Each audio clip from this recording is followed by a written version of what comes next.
Hello, everyone. Mr. President, it is a great honor to welcome you and your team to Pfizer's Kalamazoo, Michigan site. Established in 1948, our Kalamazoo site is one of 3 manufacturing plants in the US that are engaged in the manufacturing of the Pfizer-BioNTech COVID-19 vaccine. Our colleagues here have been working around the clock throughout the pandemic to ensure a continuous supply of critical hospital medicines, as well, of course, as to produce and ship Pfizer's COVID-19 vaccine.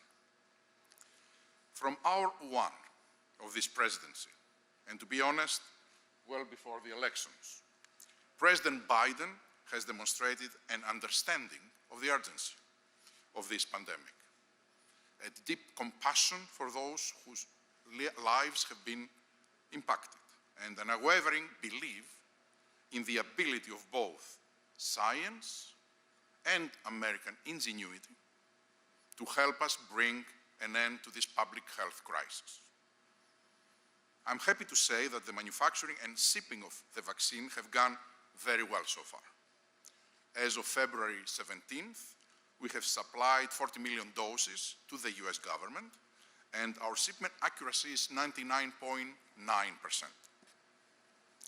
Of course, recognizing the urgency of vaccinating as many Americans as quickly as possible, we are taking steps to further accelerate our production. To this end, we have found a great ally in the Biden administration, which has significantly aided our efforts in a number of areas, including support for rated orders through the Defense Production Act, help in securing both critical materials and equipment needed here in Kalamazoo to expand our manufacturing capacity and fulfill the US orders. In addition, Pfizer has been working to expand and enhance our manufacturing capabilities to increase the number of doses we are able to produce globally by the end of 2021. As part of this expansion, we are adding a new formulation suites here in Kalamazoo, lipid production capabilities in both Kalamazoo and at our site in Groton, Connecticut, and fill-finish lines at our site in McPherson, Kansas. In addition, we have engaged 2 US contract manufacturers, and we are also increasing the supply of raw materials from existing suppliers and bringing on new suppliers. We have improved our processes to double the batch size and increase yield, and we have deployed more efficient lab test methods to reduce release times. All of these efforts have allowed us to reduce our timelines from approximately 110 days from start to vial ready, and we are now approaching an average of 60 days, which is an almost 50% improvement. Thanks to all of these actions, but more importantly, thanks to the support of the Biden administration, over the coming few weeks, we expect to increase the number of doses being shipped from the US, for the US, from an average of 5 million doses per week, which is the average until now, to more than double of that number, starting from the next couple of weeks.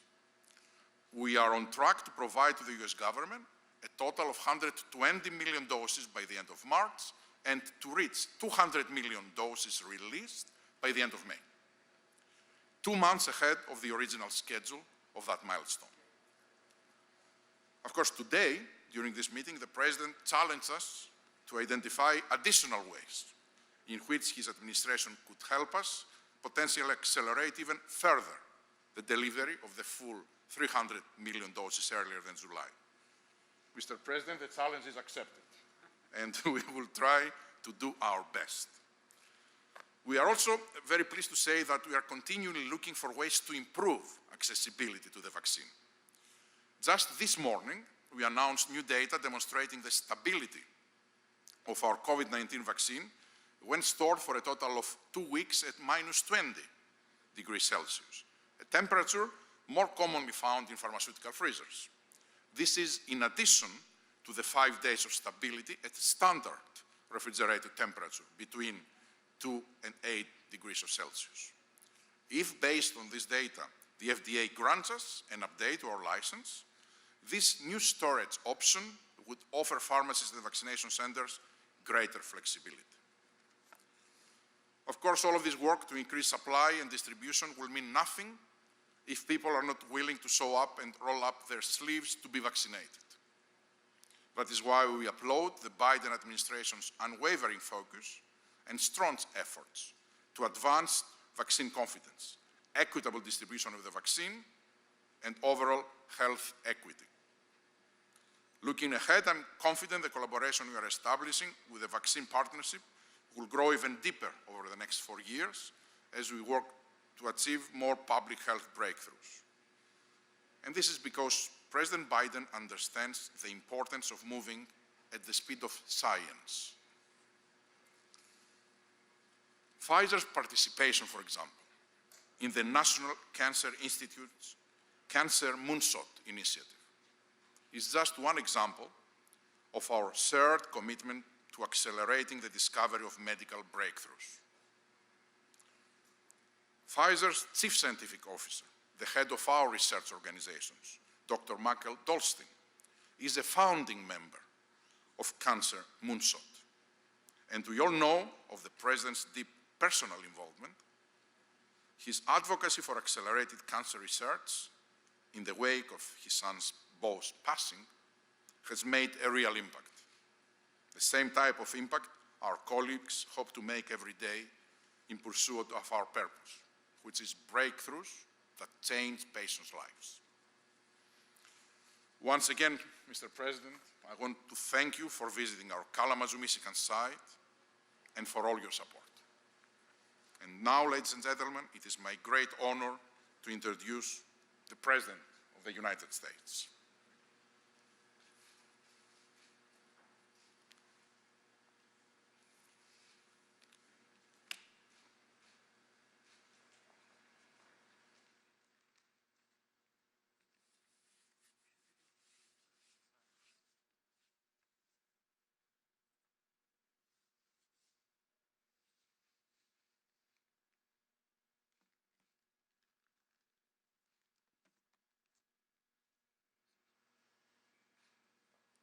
Thank you very much. Thank you not only for what you do for the credit you've given me that I really don't deserve. This is a case of life and death. We're talking about people's lives. I want you to know that once we beat COVID, we're going to do everything we can to end cancer as we know it. I've asked Dr. Eric Lander, a renowned Harvard MIT scientist, to co-lead the Presidential Council of Advisors in Science and Technology and the Office of Science and Technology Policy. These are White House offices that bring together the country's top scientists and address our most pressing needs. They'll be part of the administration's work to develop a DARPA-like advanced research effort on cancer and other diseases, just like there is DARPA in the Defense Department that develops the breakthroughs to protect our country. This administration is going to be guided by science to save lives and to make lives better. That's why I wanted to come here, Albert, to thank you, to thank all the workers here in Kalamazoo. And I'm here to thank my good friend, Governor Whitmer, and she has become a good and close friend.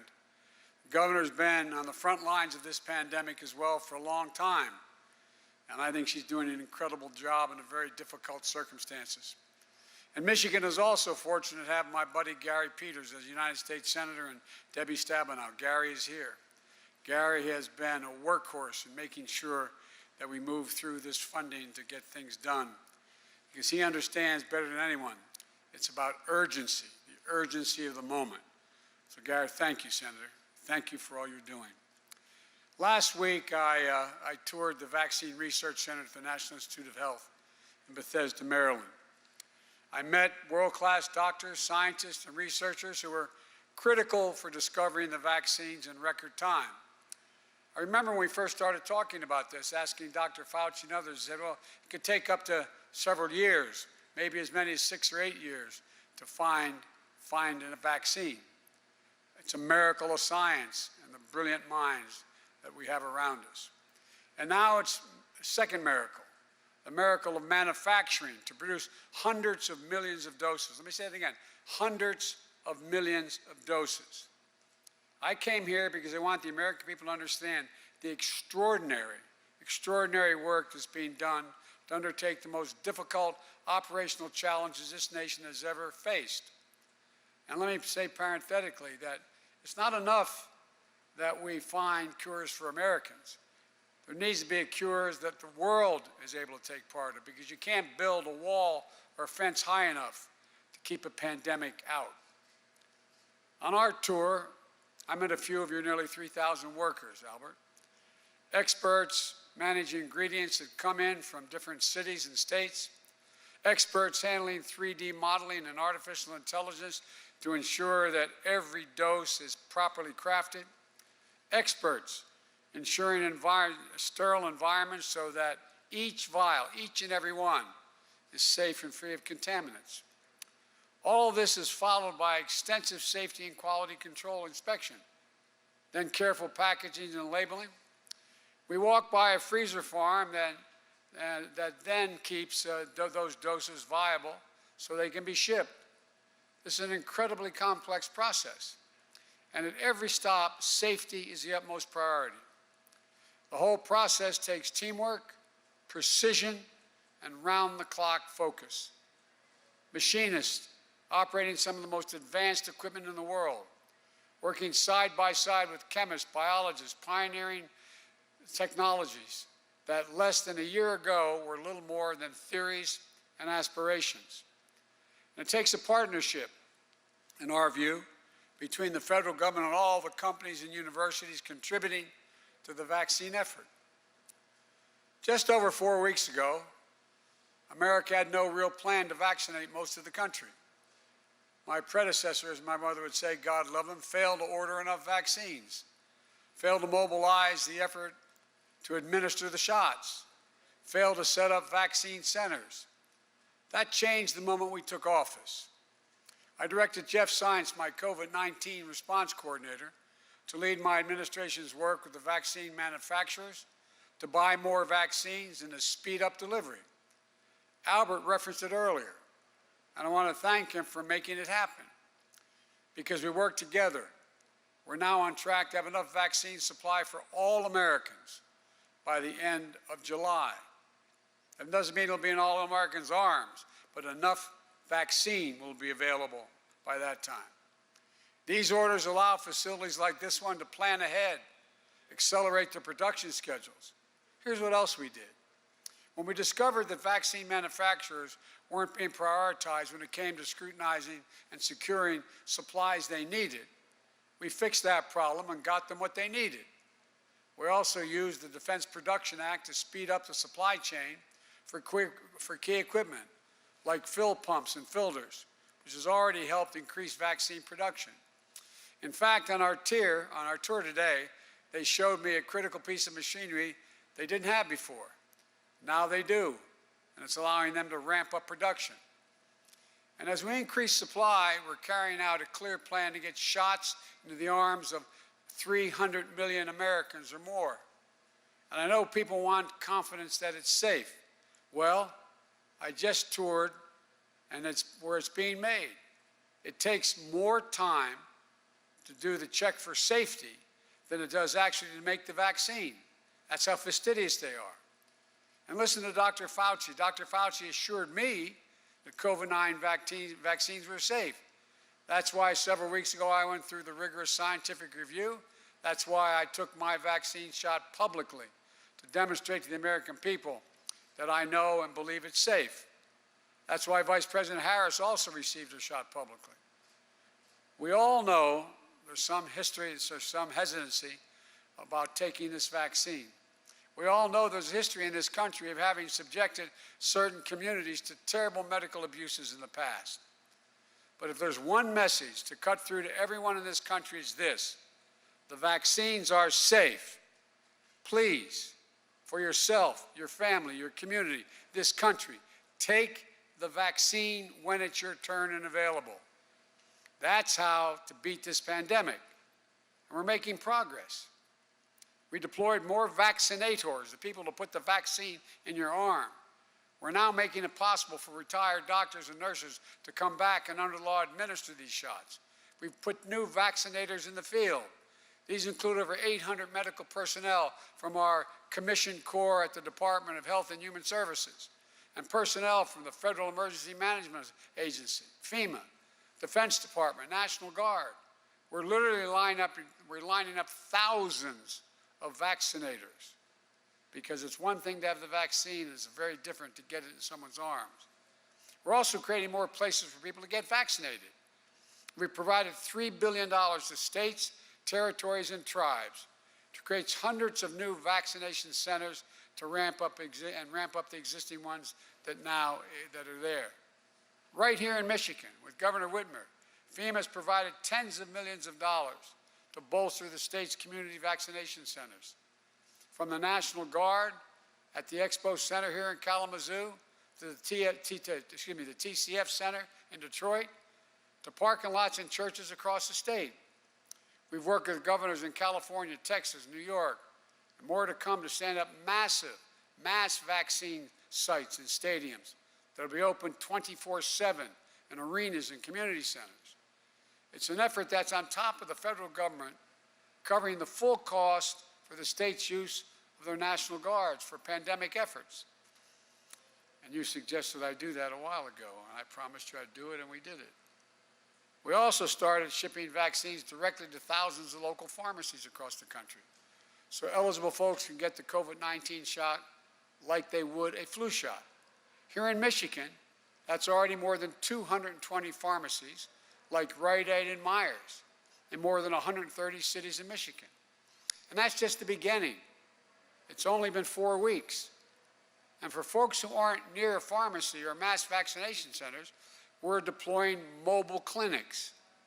These are special vehicles and pop-up clinics that meet folks where they live, folks who don't have access to transportation to get the shots. We're also supplying vaccines to community health centers, federal community health centers, to reach those who are hit the hardest: Black, Latinos, Native Americans, and rural communities, which have higher rates of COVID infections and deaths than any other group. Here in Michigan, we're already partnering with community health centers, serving more than 370,000 patients in 11 cities across the state. That's because you guys have pointed out where they were, why it was so important, and how we'd get to, as Gary talks about, get to the people most in need and the people most dying from COVID. This is important to ensure everyone is treated equally and those hardest hit get the care they deserve.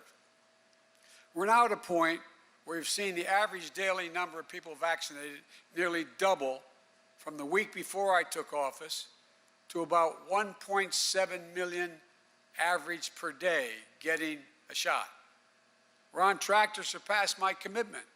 You may remember when I said in my first 100 days just before I was inaugurated, which seemed like 100 days, but anyway, first 100 days before I was inaugurated, that we'd administer 100 million shots in my first 100 days. But we're on the path to do that. We're averaging 1.7 million a day. Soon we'll be at 50 million, and I'm confident we'll exceed the number. But that's just the floor. We have to keep going. But despite the progress, we're still in the teeth of a pandemic. New strains are emerging. In a few days, we'll cross 500,000 Americans who will have died from COVID-19. 500,000. That is almost 70,000 more than all the Americans who died in World War II over a 4-year period. All the sorrow, all the heartache, all the pain. And while we wait for everyone to get vaccinated, we still need you to wash your hands stay socially distanced, and mask up to help save lives. That's why, with the authority I have as president, I signed an executive order, the only authority I have to require this, to require masking on all federal property, all modes of travel like planes, trains, and buses. We've been calling on governors and mayors and local officials, Republicans and Democrats, to institute mask mandates within their jurisdictions, just like Governor Whitmer has done here in Michigan. Look, I know it's inconvenient, but you're making a difference when you do it. Everything we do matters. We need everyone to do their part for themselves, for their loved ones, and yes, for your country. It's a patriotic duty. We need Congress to pass my American Rescue Plan that deals with the immediate crisis, the urgency. Now, critics say my plan is too big, that it costs $1.9 trillion. So that's too much. Well, let me ask them, what would they have me cut? What would they have me leave out? Should we not invest $20 billion to vaccinate the nation? Should we not invest $290 million to extend unemployment insurance for the 11 million Americans who are unemployed so they can get by while they get back to work? Should we not invest $50 billion to help small businesses stay open when tens of thousands have had to close permanently? Should we not invest, and by the way, they make up half the employment in America. Should we not invest $130 million to help schools across the nation open safely? Right now, 24 million adults, 11 million children don't have enough food to eat.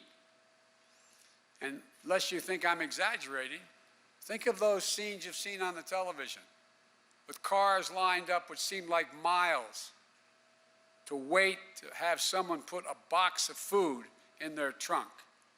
People who never, ever, ever, ever, ever, ever thought they would need help.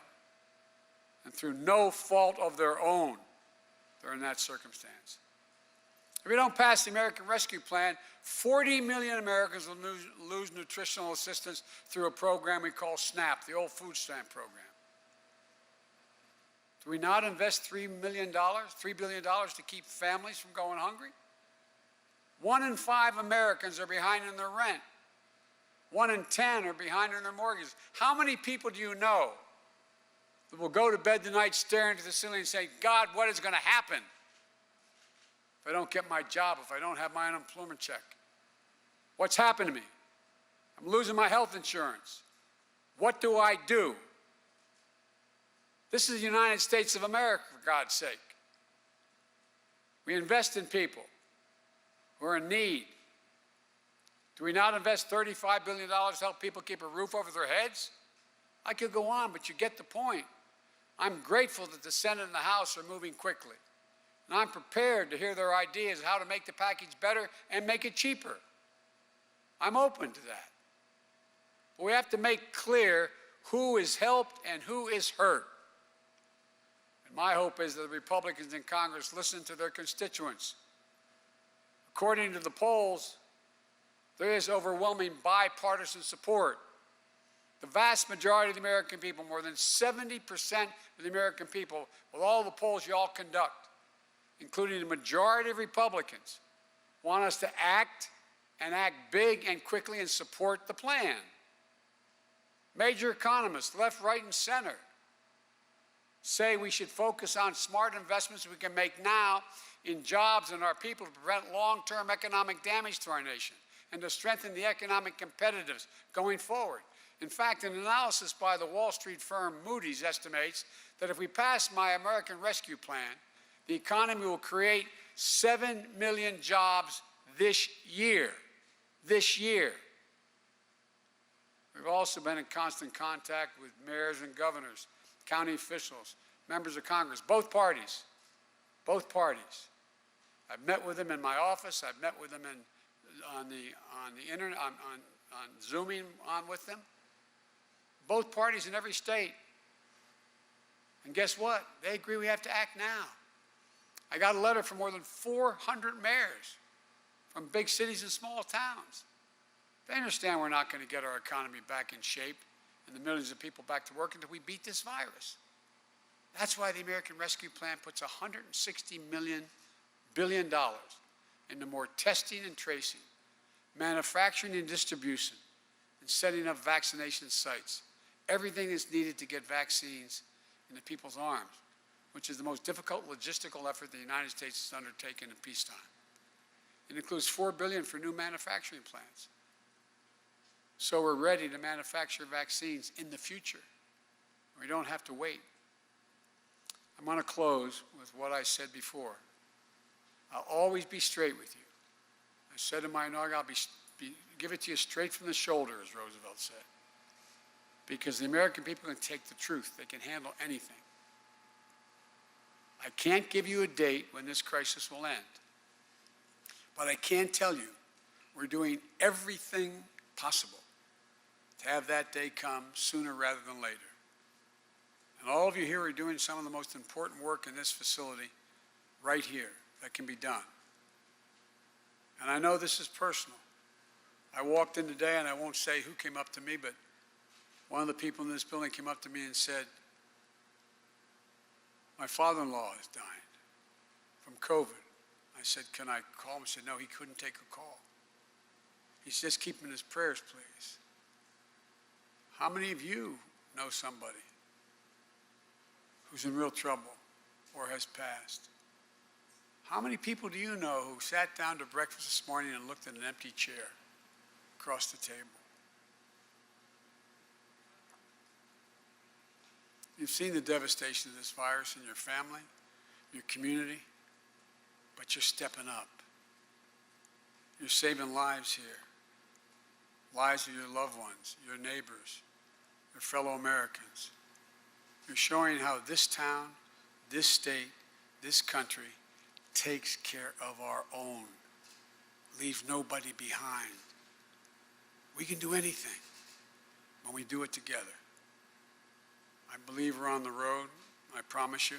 I know we'll run into bumps. It's not going to be easy here to the end, but we're going to beat this. We're going to beat this. May God bless you all, and may God protect our troops. Albert, thank you and your people for all you do. Thank you, Mr. President.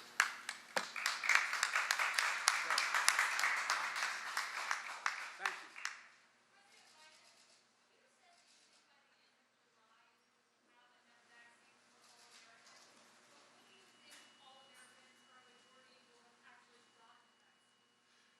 Well, all you got to do a little bit of the math. Getting the vaccine and having it available is not the same as putting it in someone's arms. This is going to be a continuous rolling effort. So we will have ordered, much of which would have been distributed, over 600